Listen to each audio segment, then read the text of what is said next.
ஒரு கார்த்திகை மாத கருக்கிருட்டு. செங்கல்பட்டிலிருந்து படப்பிடிப்பை முடித்துக்கொண்டு எம்ஜிஆர் அவர்கள் நடுநிசி 12 மணி வாக்கில் காரில் வந்து கொண்டிருக்கிறார். கண் விழித்தவாறே தனது காரில் எம்ஜிஆர் அவர்கள் வந்து கொண்டிருந்த பொழுது வழியில் போலீஸ் உடையில் நின்ற ஒருவரை பார்க்கிறார். எம்ஜிஆர் அவர்களின் கார் அவரை கடந்து செல்கின்ற போது எம்ஜிஆர் அவர்களின் நெஞ்சில் பொறி தட்டுகிறது.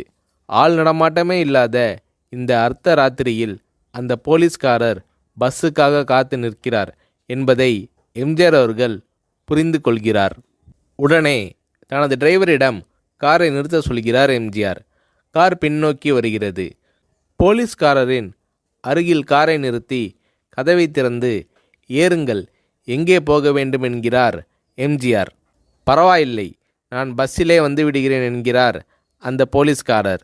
நேரமாகிவிட்டது, இனி இந்த ரூட்டில் பஸ் கிடையாது, ஏறிக்கொள்ளுங்கள் என்று எம்ஜிஆர் அவர்கள் வலுக்கட்டாயம் செய்ய போலீஸ்காரர் வேண்டா வெறுப்பாக ஏறுகிறார். காரின் உள்ளே லைட் போட்டு சாப்பிட்டீங்களா என்று கேட்டுக்கொண்டே தனது சீட்டுக்கு பின்னால் இருந்த பிஸ்கெட் பழங்களை எடுத்து கொடுக்கிறார் எம்ஜிஆர். இப்படி ஓசியில் பயணம் செய்வதே எனக்கு உடன்பாடில்லை. இன்னும் நீங்கள் உண்ண சொல்லி வேறு என்னை இழிவுபடுத்தாதீர்கள் என்று போலீஸ்காரர் மறுக்கிறார். எம்ஜிஆர் அவர்கள் பூரிக்கிறார். இருப்பவனிலிருந்து இல்லாதவன் வரை படித்து பதவியில் இருக்கும் எத்தனையோ பேர் எனக்கு அது வேண்டும் இது வேண்டும் என்று எம்ஜிஆர் அவர்களிடம் வேண்டியதை பெற்று செல்கிறார்கள். ஆனால் சாதாரண பொறுப்பில் இருக்கும் இந்த போலீஸ்காரரின் நேர்மை எம்ஜிஆர் அவர்களை மெய்சிலிர்க்க வைத்துவிட்டது. எம்ஜிஆர் அவர்களின் கார் கத தூரத்தில் வந்து கொண்டிருந்தாலும் காரின் நிறத்தையும் ஒளியையும் மனம் கமலும் ஓடிக்கான் வாசனையையும் வைத்து இது எம்ஜிஆர் அவர்களின் கார் என்றும் கார் சென்ற தடத்தை தொட்டு வணங்குகின்ற அளவுக்கு புகழுடன் திகழ்ந்த நேரம் அது. அரை மணி நேரம் கார் சென்று கொண்டிருக்கிறது. ஆனால் அதுவரை எம்ஜிஆர் அவர்களை பற்றி பெரிதாக போற்றி புகழ்ந்து பேசாமல் அந்த போலீஸ்காரர் வந்ததே புரட்சித் தலைவர் எம்ஜிஆர் அவர்களுக்கு அந்த போலீஸ்காரர் மீது மரியாதையை கூடுதலாக்கியது. நான் தான் எம்ஜிஆர் என்கிறார் எம்ஜிஆர். கேள்விப்பட்டிருக்கிறேன் என்கிறார் அந்த போலீஸ்காரர். பொன்மனச்செம்மல் எம்ஜிஆர் அவர்களின் முகத்தில் கோபம் இல்லை, பதிலுக்கு பொன்முறுவல் மலர்கிறது. என் படங்களை பார்த்து இருக்கிறீர்களா என்று கேட்கிறார் எம்ஜிஆர். நான் சினிமாவே பார்ப்பதில்லை என்கிறார் அந்த போலீஸ்காரர். புரட்சித் தலைவர் எம்ஜிஆர் அவர்கள் இன்னும் பிரமிக்கிறார்.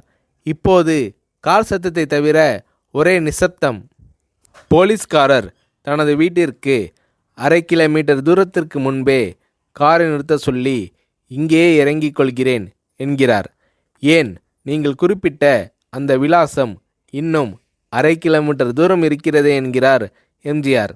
சாதாரண போலீஸ் உத்தியோகத்தில் இருக்கும் நான் காரில் வந்து இறங்கினால் என் வீட்டிற்கு அருகில் உள்ளவர்கள் என்னை தவறாக நினைத்து கொள்வார்கள். இதுவரை இப்படி நான் யார் காரிலும் ஓசியில் வந்து பழக்கமில்லை. நீங்கள் இவ்வளவு தூரம் செய்த உதவிக்கு நன்றி என்கிறார் அந்த போலீஸ்காரர். புரட்சித் தலைவர் எம்ஜிஆர் அவர்கள் அதற்கு மேல் எதுவும் பேசவில்லை. அவர் எந்த போலீஸ் ஸ்டேஷனில் பணிபுரிகிறார் என்பதை மட்டும் கேட்டு தெரிந்து கொண்டு கிளம்புகிறார். அடுத்த நாள் செங்கல்பட்டு போலீஸ் ஸ்டேஷனுக்கு ஃபோன் செய்து நான் எம்ஜிஆர் பேசுகிறேன் என்கிறார் எம்ஜிஆர்.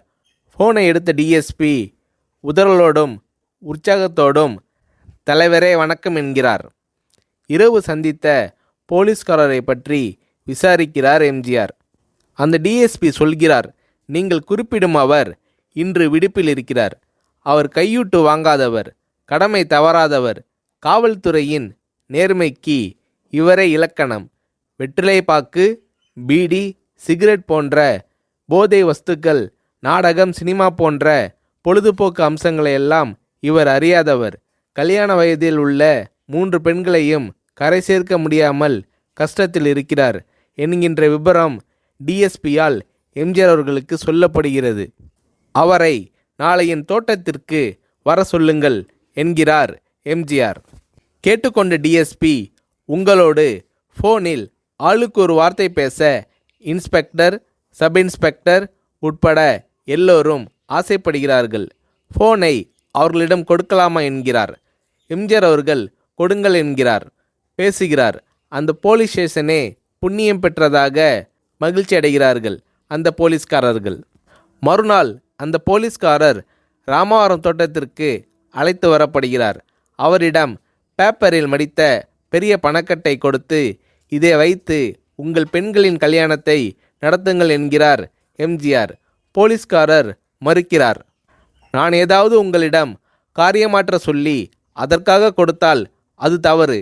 என்னால் ஆக வேண்டியது உங்களுக்கும், உங்களால் ஆக வேண்டியது எனக்கும் எதுவும் இல்லை. நான் உங்கள் கூட பிறந்த ஒரு சகோதரனாக நினைத்து கொடுக்கிறேன், பெற்றுக்கொள்ளுங்கள் என்று சொன்ன பிறகு கேட்டும் கூட கிள்ளி கொடுக்காத கனவான்கள் வாழும் இந்த உலகில் ரோட்டில் நின்றவனை அழைத்து சென்று அள்ளி கொடுத்த எம்ஜிஆர் அவர்களின் கருணையில் நெகிழ்ந்து போய் பெற்றுக்கொள்கிறார் அந்த போலீஸ்காரர். பிறகு ஒரு தேதியில் புரட்சித் தலைவர் எம்ஜிஆர் அவர்களே சென்று அந்த போலீஸ்காரரின் 3 பெண்களின் திருமணத்தையும் நடத்தி வைத்து வாழ்த்தி இருக்கிறார்.